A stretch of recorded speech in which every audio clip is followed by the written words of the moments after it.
नमस्कार। आज मैं आपको अपने टी गार्डन में आए हुए जो अनुभव है उसमें से एक अनुभव आपके साथ में मैं साझा करना चाहूँगा। 2 साल पहले जब हम असम में चाय बागानों में काम कर रहे थे तो मेरा डिब्रूगढ़ जाना हुआ और वहाँ पर हमारे एक परिचित चाय बागान ओनर है मिस्टर तपोजित बागची, उनके साथ उनके ऑफिस में बैठे हुए चर्चा हो रही थी। तो चर्चा करते समय उन्होंने कहा कि चलिए आज कल मैं अपने टी गार्डन जाने वाला हूँ, आप भी हमारे साथ चलिए और अगर कुछ सुझाव है तो वहाँ पर दीजिए। दूसरे दिन हम उनके चाय बागान में गए। चाय बागान में घूमते घूमते जब उनकी फैक्ट्री हम घूम रहे थे तो फैक्ट्री के बाहर एक उनके यहाँ पर बहुत अच्छे ऐसे पेड़ों की श्रृंखला है, उसके नीचे एक हीप सी लगी हुई थी। शायद कुछ कोई अवशेष, कोई कचरा ऐसा कुछ रखा था। तो मैंने ऐसे ही अनायास से पूछ लिया कि ये क्या इकट्ठा कर रखा आपने, कुछ कंपोस्टिंग कर रहे हैं वगैरह वगैरह।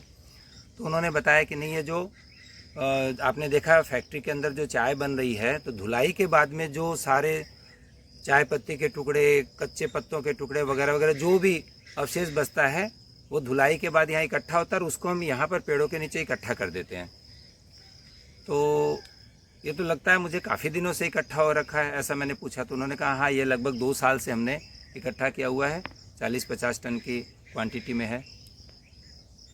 मेरा अगला प्रश्न उनसे था कि भाई आप इसको खेत में यूज़ क्यों नहीं करते, ये तो और ऑर्गेनिक मैटर है और काफ़ी बड़ी मात्रा में है, तो आपके तो काफ़ी बड़ी एरिया को ये अच्छा काम दे सकता है। तो उन्होंने कहा कि नहीं, ये काफ़ी ऐसा स्टिकी रहता है, तो एक तो उठाकर इसको ब्रॉडकास्ट करने में भी दिक्कत होती है और दूसरा पौधों के पास अगर दिया तो थोड़े पौधे, कई बार नए खेतों में दिया तो पौधे भी मुरझा जाते हैं। और उन्होंने एक अनुभव किया कि बताया कि अभी कुछ महीनों पहले जब उन्होंने वर्मी बेड लिए थे वर्मी कंपोस्ट के लिए, उसमें इसको डाला था तो सारे केंचुए ही मर गए। तो मुझे ध्यान में आया कि शायद इसमें कोई बहुत ही ऐसी कोई टॉक्सिक पदार्थ है जो केंचुओं को नुकसान पहुंचा रहा है। तो मैंने उनको एक उपाय बताया और वो उपाय करने के लिए कहा और हमने फिर चाय वाय पी और वहाँ से आ गए और मैं वापस अपने ऑफिस यानी नागपुर लौट आया। लगभग 1 महीने के बाद अचानक उनका एक दिन फ़ोन आया और उन्होंने कहा कि आपके लिए एक बहुत अच्छी खबर है। तो मुझे आश्चर्य हुआ कि अचानक क्या अच्छी खबर दे रहे हैं, शायद कोई बड़ा ऑर्डर मिलने वाला होगा। तो उन्होंने कहा कि आपने जो एक मुझे उपाय बताया था और मैंने किया, तो जो पदार्थ केंचुए को मार रहा था वहाँ पर अभी मैंने देखा कि उस कचरे के ढेर के नीचे से सैकड़ों की संख्या में केंचुए निकल रहे हैं और घूम रहे हैं। तो मुझे आश्चर्य हुआ और मैंने जाके जब देखा तो देखा कि जो एकदम स्टिकी सा पदार्थ था वो एकदम ऐसे भुरभुरा हो गया है और उसके अंदर की जो एक तीखी गंध थी वो भी नहीं है और मुझे आश्चर्य हुआ। तो इसलिए आपको मैंने आज ये फ़ोन कर कर बताया। दोस्तों, बहुत ही आसान सा उपाय मैंने उनको बताया था। हालांकि वो उनके क्वांटिटी बहुत ज़्यादा थी, तो 50 टन की क्वांटिटी थी। मैंने सिर्फ 5 टन के कचरे के ऊपर वो एक्सपेरिमेंट करने के लिए उनको कहा था और उसके ये परिणाम थे। अब जानना चाहेंगे वो क्या था?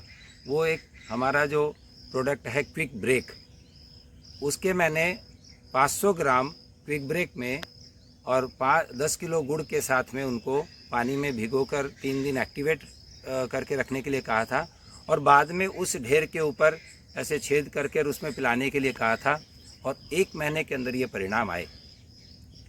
यानी एक छोटे से क्विक ब्रेक ने 1 महीने के अंदर उनकी 2 साल पुरानी समस्या को, ऐसे कहते हैं ना, चुटकियों में हल कर दिया।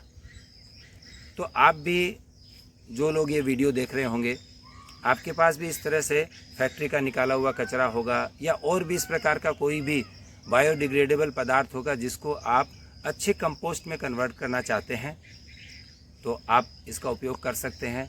आप हमसे संपर्क कर सकते हैं।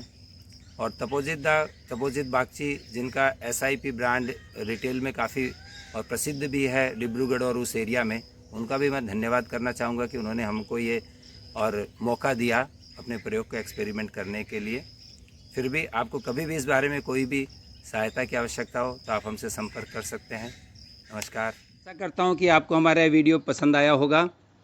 इसे लाइक, शेयर और कमेंट करें। बेल आइकॉन दबाकर हमारे चैनल को सब्सक्राइब करें।